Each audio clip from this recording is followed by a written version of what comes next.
Hello and good heaven. I thought I'd just make this on the spur of the moment video. As much as anything, it's to inspire you through the testimony I'm now about to give you. It's Friday I think it's the 13th. So we passed the full moon.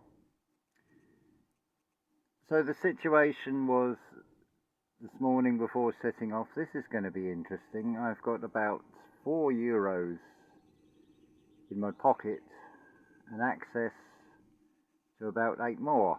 So we're going to have some real fun trying to get shopping because food is getting to the critical stage. I'm on sort of what I call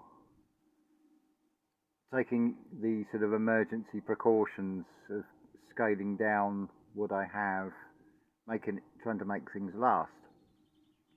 But obviously that will only stretch so far. So things happen in the 11th hour, as I've jokingly said in messages. It can even be 11:59.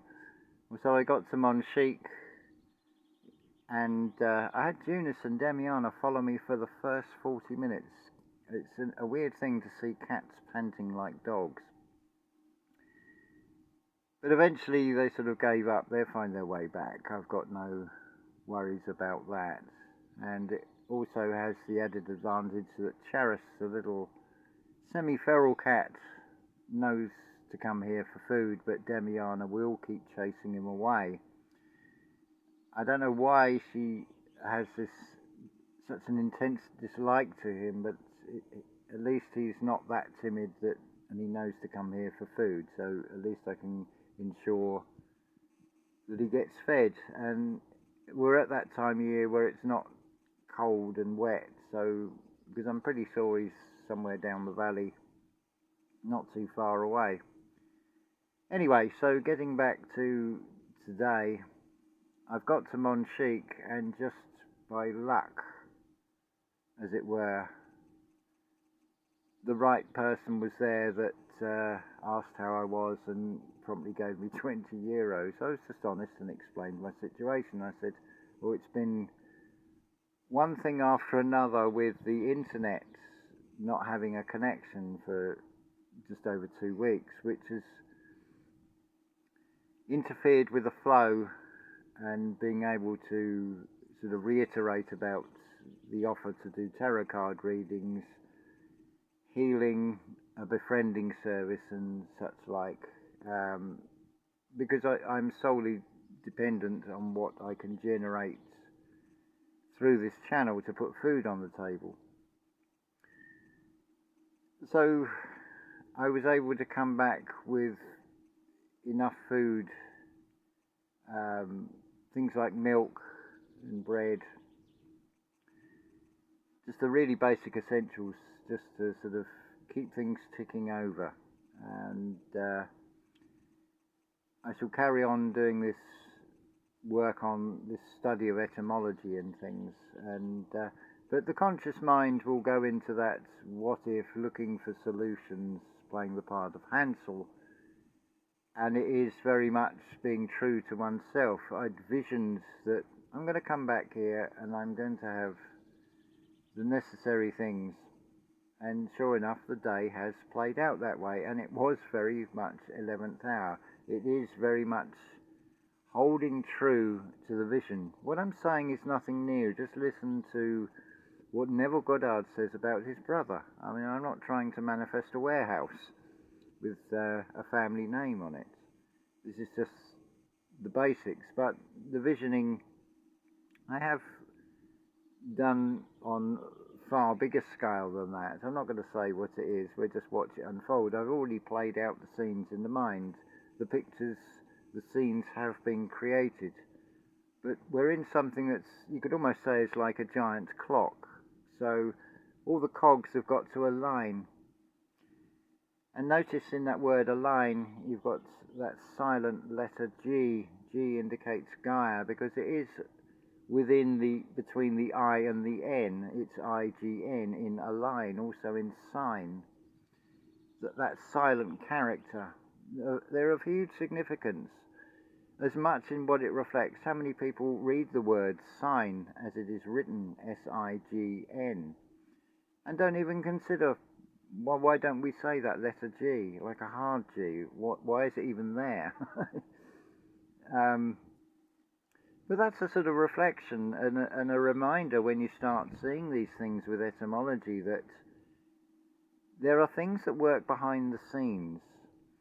And because we're dealing with an interactive realm that is outside this concept we have of the measurement of time, it is not really that easy to say, well, this is going to take this many days or weeks or months to actually come into manifestation as an object or as a play out of a scene or something. But it does follow, as long as you stay true to that. You have to be captain of your vessel and stay true to that. So that is my testimony that I'm sharing here. People want to know where the edge is. Well, I can assure you I do sail very close to the edge, to the point where I did consider of going to the local authorities and saying, look, I need some help here. But that could open up a Pandora's box and may not be the best way forward. But it's there as a backup plan always. But, excuse me. If I don't have to go down that route, then all the better. And I would much rather just carry on the way things are, but it would be very much welcomed and appreciated if I had more people approach for tarot card readings. And you can look at previous ones, videos and things, and you'll see comments with testimonies and things in there. I've got quite a long track record built up of healing with positive results, being able to turn things round health-wise, mentally, and so on. Because the physical reality doesn't look any different. What does change is our interrelationship with the external and the internal. Rather than going into that negative default polarity of, oh, what if this doesn't happen, and all this what ifs, where the mind is now trying to create a future which is not really creating a very good one. So it's, watch those thoughts. It becomes effortless, but it does at the same time take effort inside oneself. At the moment, I feel the sensation in the gut. It's a sort of, it's difficult to describe. It's like a sinking feeling, but a sinking feeling of relief. And comes very much with there. Why were you worrying? You should know better than that, which is true. So I wanted to just share this testimony, not make this too long a video. But the key to all of this is in the immersion. You are at the mercy of the spiritual eye being on. What you create and play out in your imagination, what you wish to see come to fruition, very much depends on whether you can stay true to what you have visioned. And as Neville Goddard explains it, you're not missing the mark. That is the definition of sin. And why have we missed the mark? Why have we sinned? Because we have created something, but then we've been half-hearted about it. You have to go all in on this. So that's my testimony for today. And fortunately, it wasn't...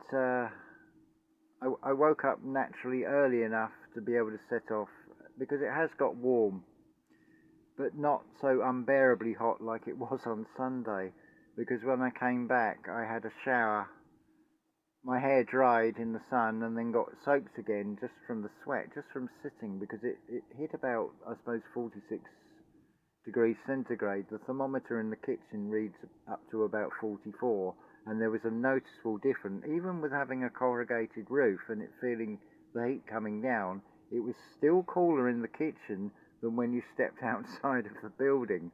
And it's like, wow, that really is hot today.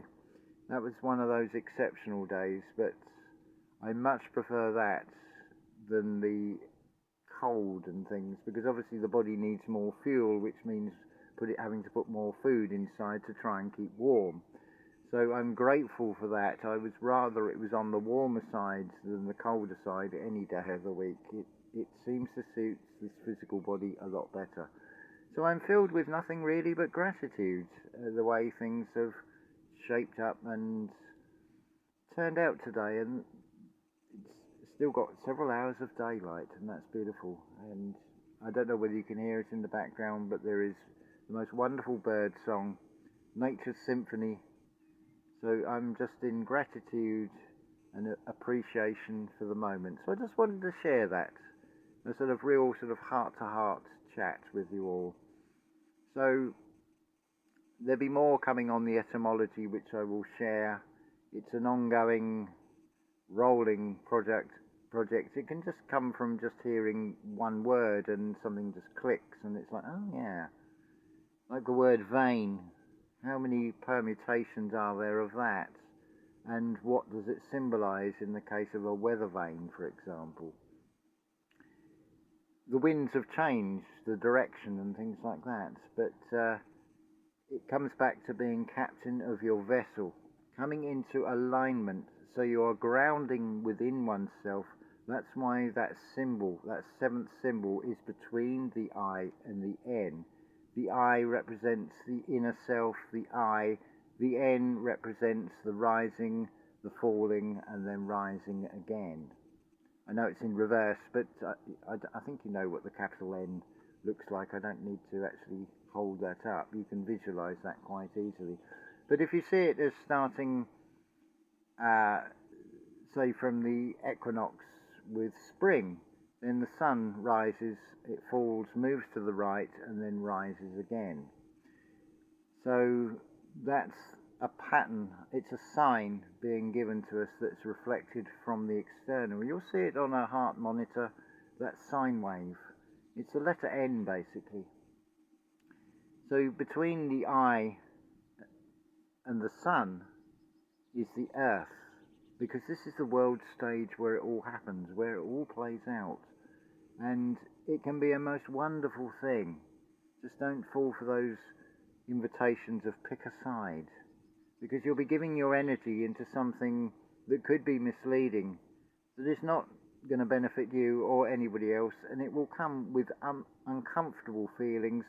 So the middle of you, where you'll feel it in the gut, which is the got, which is the God, the place of the sun and place of the moon, you will have a conflict in the middle of you. And where does the sun rise but in the east? So your Middle East internally will be in a state of conflict.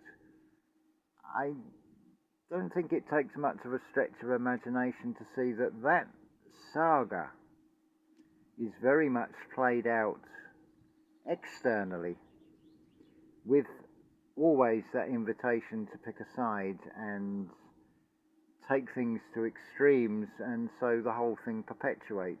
It requires staying neutral to such things, not getting emotionally tied into these things, because can any one of us change it? The external, that is. It would seem unlikely, but certainly by changing and bringing an internal peace to our middle, then, and bringing ease, the middle ease within inside ourselves, in turn can radiate out. And everything is subject to time, so in time more and more will see this and think, well, I want that. And if they are open enough to try these things, they can find it from the experience for themselves. Anyway, this has gone on a bit longer than originally intended, but there are examples of reflections. There for you is another testimony, and it's been absolutely wonderful. So may that uplift and inspire you, and just remember to hold true to what you vision and let it unfold. Don't go back and start adding doubt to it. Don't doubt yourself. Stay true to self and just watch things unfold. Because it will come like that jumping jack flash. It's a gas, gas, gas. Well, a gas is the equivalent of a spirit, and it will just come in ways the conscious mind cannot predict how it will come. It just seems like an incredible series of circumstances, what we call coincidences. But it does coincide, of course. Just listen very carefully to every word. There is a reason why you have these sequential characters that make up the spelling of a word. Right, we'll leave that there, otherwise we'll make this too long. So as always, I wish God Evan and unconditional love to you all.